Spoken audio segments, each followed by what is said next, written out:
Scream's the GOAT. Honestly, Scream is one of my favorite players, one of my favorite teammates ever. He's such a confident, momentum-based player. Like, you can literally feel that guy get control of a meta, get control of a set while he's playing it. I think that, you know, he's one of the quintessential, like, the Ravens live and die by how Scream is playing.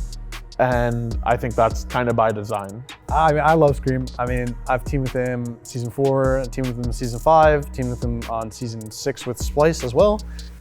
I think the thing is, I guess, is like people, like when Scream and I are like playing together really well, we're like the best mid jungle together. But we just understand each other, and we can just have like conversations that other players might not be able to have, and like call each other out if we're playing bad, and that's a good thing. Scream, he's a really assertive player, and he's a player who thinks about the game in a pretty particular way. And I think that he's someone who brings good direction to the team as well. When he gets ahead, he's a monster, but sometimes when he gets behind, it's tough because then your strong voice on the team kind of takes a bit of a backseat because inevitably when you're behind, it's just hard to make plays. Scream has a style where he's gonna split around the map and run around and just win games. I think 2 years ago on the Scarabs, I remember multiple games where he would split push as Kali and he would just kill the Titan by himself while his team was just like running around the map. You just gotta trust the guy, man.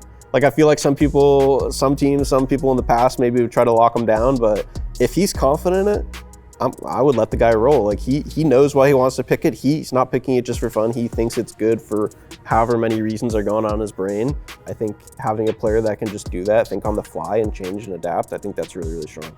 When he's found his like little meta of picks, he really he wants to stick to his like little style and play it perfect. Absolutely perfect, clinical perfect. When he doesn't have that like little meta of small characters, he is at his lowest. And then when he does get that, he can jungle diff Panatom or Kennet adapting or me or whoever. A lot of picks get discovered, and a big thing is not to be scared to play a pick you haven't practiced in scrims, right? If you see it and it looks good, you got to be able to play it.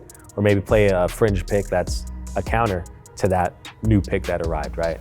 You got to be confident in Worlds. You got to, no matter what you're doing, you just have to be confident. That's the key. I think he's just one of those guys where he's really good at being creative within his own space, and you just you gotta let bro cook.